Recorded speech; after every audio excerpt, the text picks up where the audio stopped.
অনেক দিন আগের কথা। সুন্দরবন জঙ্গলে একটি গাছের উপর বসবাস করত টুনি, তার স্বামী টুনা আর তার দুটি ছানা। টুনি আর টুনা জমিতে চাষাবাদ করে তাদের জীবন যাপন করত। আর ওই জঙ্গলে একটি দুষ্ট লোভী কাক বসবাস করত, যে কিনা অনেক ধনী ছিল।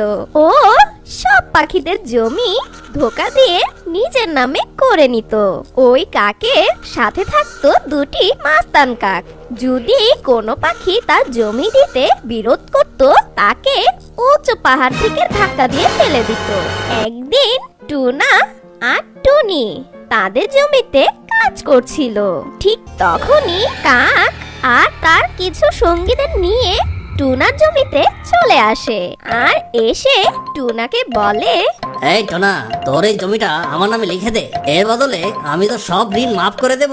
কিসের ঋণ কাক সাহেব? আমি তো আপনার কাছ থেকে কখনো কোনো টাকা বা ধান কিছুই নেইনি। কি বলছিস? তুই আমার কাছ থেকে ঋণ নেসনি? এই দেখ কাগজে তোর দস্তখত, এই দেখ তোর ঋণের কাগজ, আর এর ভেতর তোর টিপসই দেওয়া আছে। এখানে লেখা আছে তুই আমার কাছ থেকে 2 লাখ টাকা নিয়েছিস, আর সুদ মিলিয়ে ওটা 4 লাখ টাকা হয়ে গেছে। ভালো করে দেখ, তুই এখানে দস্তখত করেছিস। কি বলছেন মালিক? এগুলো সব মিথ্যে কথা। আমি একজন গরিব টোনা, আমার উপর এরকম অত্যাচার করবেন না। আপনি যদি এই ক্ষেতটা নিয়ে নেন, তাহলে তো আমার পরিবার না খেয়ে মারা যাবে। টোনা, আমি এখনো তোকে ভালোই ভালোই বোঝাচ্ছি। তুই যদি এটা স্বীকার না করিস, তাহলে কিন্তু আমার গুন্ডারা তোকে ওপারে পাঠিয়ে দেবে। টুনার আর কোনো উপায় ছিল না, তাই টুনা তার জমিটা চুপচাপ কাকের নামে করে দেয়, আর কাক তখন সেখান থেকে চলে যায়। টুনি, আমাদের সর্বনাশ হয়ে গেছে। টুনা, আমাদের সব শেষ হয়ে গেল। এখন আমরা কি করব? এই একটুখানি জমি আমাদের ছিল, এখন তো আমাদের আর কিছু নেই। টুনি, এখন আর আমাদের কিছু করার নেই, আমাদের সব শেষ হয়ে গেছে। এই বলে টুনা অনেক কান্না করতে থাকে। তখন টুনি বলে, টুনা চলো বাড়ি যাই। না টুনি, তুই বাড়ি যাও, আমি আমার হাতের কাজটা শেষ করে এখনই আসছি। এই শুনে টুনি বাড়ি চলে যায়, আর টুনা ক্ষেতের কাজ শুরু করে। আর কিছুক্ষণ পর অনেক জোরে বৃষ্টি নামে, আর টুনা বৃষ্টির মধ্যে ক্ষেতে কাজ করছিল। ঠিক তখন হঠাৎ আকাশে অনেক জোরে বিদ্যুৎ চমকায়, আর সেই বিদ্যুতে পিষ্ট হয়ে টুনা সেখানেই মারা যায়। ওইদিকে সন্ধ্যা হয়ে যায়, আর টুনি তার বাড়িতে বসে অনেক চিন্তা করতে থাকে। তখন টুনি ছানা টুনিকে বলে, মা, ও মা, বাবা এখনো কেন আসছে না? আমি বলতে পারি না মা, হয়তো বা বৃষ্টিতে তোমার বাবা আটকে গেছে। ঠিক তখনই লুসি পায়রা টুনির বাড়িতে আসে, আর টুনির বাড়িতে এসে বলে, টুনি, ও টুনি, জমিতে টুনা বিদ্যুৎ পৃষ্ঠ হয়ে মারা গেছে। এই শুনে টুনি ওখানেই অজ্ঞান হয়ে যায়, আর টুনি ছানারা কান্না শুরু করে। কিছুক্ষণ পর অনেক কষ্ট করে টুনির জ্ঞান ফিরে, আর টুনির জ্ঞান ফিরে টুনি বলে, আমার টোনার কি হয়েছে? আমার টোনা কোথায়? এখন আমাদের কি উপায় হবে? আমি এই দুটো ছানা নিয়ে কিভাবে জীবন যাপন করব? লুসি পায়রা, আমাকে বলে দাও তুমি। টোনা একাই তো ছিল, আমাদের এই সংসার চালাতো। এখন আমার সংসার কিভাবে চলবে? আমার এই ছোট ছোট বাচ্চাদের কে খাবার দিবে?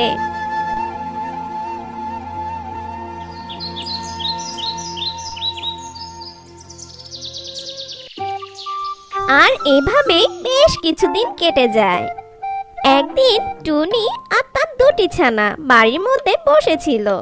তখন টুনি ছোট্ট ছানা টুনিকে বলে, মা, ও মা, আমার খুব খিদে লেগেছে, আমাকে কিছু খেতে দাও না। এই শুনে টুনি বলে, আমার ছোট্ট সোনামণি, আমি কোথা থেকে খাবার দিব? আজকে ঘরে কোনো দানা পানি নেই, আমি যে তোমাকে খেতে দিব। মা, আমার খুব খিদে লেগেছে, খিদেতে আমার জান বেরিয়ে যাচ্ছে, কিছু খেতে দাও না মা। টুনি তার ছানার কথা শুনে বলে, আচ্ছা আমার ছোট্ট সোনামণি, তুমি থাকো, আমি বাইরে গিয়ে দেখি তোমাদের জন্য কোনো খাবার আনতে পারি কিনা। এই বলে টুনি চলে যায় খাবার খুঁজতে। টুনি লুসি পায়রার বাড়ি গিয়ে বলে, লুসি পায়রা, আমাকে কিছু খাবার দিবে? আমার বাচ্চারা না খেয়ে আছে। টুনি, আমার বাসায় যেটুকু খাবার আছে তা আমারই লাগবে। আমি তোমাকে কোনো খাবার দিতে পারবো না। তুমি অন্যদিকে দেখো, খাবার খুঁজে পাও কিনা। এই শুনে টুনি মন খারাপ করে চলে যায় বাইরে। অনেক খোঁজার পরও টুনি কোনো খাবার পায় না। তাই টুনি একটি নদীর কাছে গিয়ে বসে কান্না শুরু করলো। ঠিক তখনই ওখানে একটি মিষ্টি টিয়ে আসে। মিষ্টি টিয়ে এসে টুনিকে বলে, তোমার কি হয়েছে? তুমি এখানে কান্না করছো কেন? তোমার সবকিছু আমাকে খুলে বলতে পারো, দেখি আমি তোমাকে কোনো সাহায্য করতে পারি কিনা।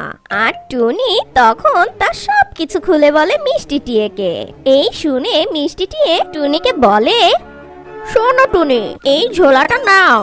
এটার ভিতরে কিছু তাল গাছের চারা আছে আর কিছু খাবার আছে। এটা নিয়ে তোমার ছানাদের খেতে দাও। আর টুনি শোনো, মনে রেখো, এটা কোনো সাধারণ তাল গাছের চারা না। এই গাছে কোনো সময় তাল ফুরাবে না। আচ্ছা টুনি, তুমি বাড়ি চলে যাও।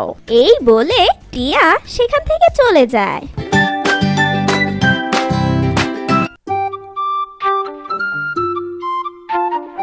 আর টুনিও তার বাড়ি ফিরে যায়। আর পরের দিন সকালবেলা টুনি তার ছানাদের বলে, আমার ছোট্ট সোনামণিরা, চলো জমিতে গিয়ে এই বীজগুলো রোপণ করি। আর ঠিক তখনই টুনি ছোট্ট ছানা টুনিকে বলে, মা মা, আমাদের জমিটা তো সেই দুষ্ট পাঁজি কাকটা নিয়ে গেছে। এটা শুনে টুনি বলে, ও হ্যাঁ, আমি তো ভুলেই গেছি আমার ছানা। ঠিক আছে, চলো আগে কাকের কাছে যাই। কাকের কাছে গিয়ে ওই জমিটা কিছুদিনের জন্য আমাদের চাষাবাদ করতে দিতে বলি। এই বলে টুনি আর তার ছানারা কাকের বাসার উদ্দেশ্যে রওনা দেয়। আর কাক একটি গাছের নিচে একটি চেয়ারের উপরে বসেছিল। তখন টুনি আর তার ছানারা কাকের কাছে যায়। কাকের কাছে গিয়ে বলে, কাক সাহেব, আমাকে কিছুদিনের জন্য আমার জমিটা চাষ করতে দিবেন? তাহলে আমার জন্য খুব উপকার হতো। আমার টোনাটা অকালেই মারা গেছে। ও একাই ছিল আমার সংসার চালানোর মতন। এখন আমার দিন যাপন করা খুব কঠিন হয়ে গেছে। আপনি যদি আমাকে ওই জমিটা দেন, তাহলে আমি চাষাবাদ করে আপনার টাকাটা সুদে আসলে ফিরিয়ে দিব। আর কাক টুনির কথা শুনে বলে, টুনি, ও টুনি, ঠিক আছে, তুই যা, যে সময় মতো কাজে লেগে পড়। আর মনে রাখিস, আমার টাকাটা কিন্তু কড়াই ঘন্টা আমি উসুল করে নেব। আমি তো আমার মেয়ে পাখিদের কথা ফেলতে পারি না। আমার মনটা তো আমার দয়ার সাগর। হে হে হে হে। এই শুনে টুনি চলে যায় তার জমিতে। আর জমিতে চাষ শুরু করে। তাল গাছের বিচিগুলো রোপণ করে দেয়। রোপণ করে টুনি তার বাসায় চলে যায়। পরের দিন সকালবেলা টুনি তার ছানাপোনা নিয়ে আবার জমিতে যায়। জমিতে গিয়ে জমিতে পানি দেয় আর সার দেয়। সার দিয়ে টুনি আর তার ছানারা বাড়ি চলে যায়। এভাবেই বেশ কিছুদিন কেটে যায়। টুনি আর তার ছানারা জমিতে গিয়ে দেখে সেই তালের বিচি থেকে ছোট্ট ছোট্ট চারা গাছ বের হয়েছে।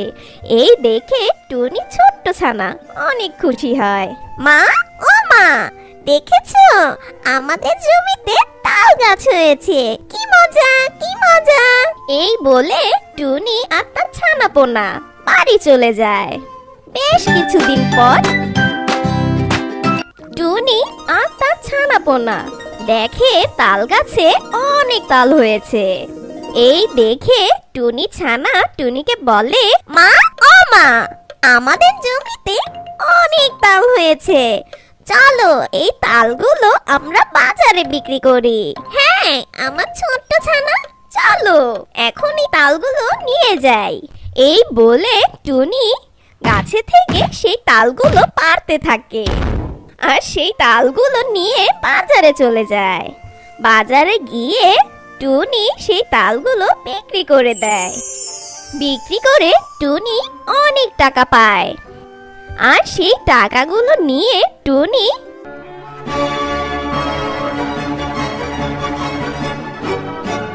কাকের কাছে চলে যায়।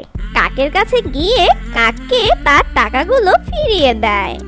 আর টুনি তার জমি নিজের করে নেয়। তারপর টুনি বাড়ি ফিরে যায়। বাড়িতে যাওয়ার পর টুনির ছোট্ট ছানা টুনিকে বলে, মা ও মা, এই তাল দিয়ে আমাকে পিঠা বানিয়ে দিবে, আমি তালের পিঠা খাবো। আচ্ছা আমার ছোট্ট ছানা, আমি এখনই তালের পিঠা বানাচ্ছি। এই বলে টুনি পিঠা বানাতে যায়। কিছুক্ষণ পর টুনি তালের পিঠা বানিয়ে আনে আর তার ছানারা পিঠা খেয়ে অনেক খুশি হয়।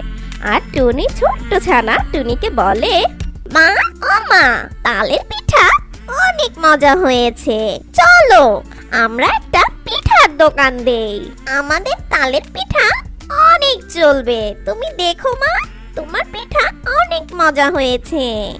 এই শুনে টুনি তালের পিঠার দোকান দেয় আর তাদের পিঠার দোকান খুব ভালো চলে।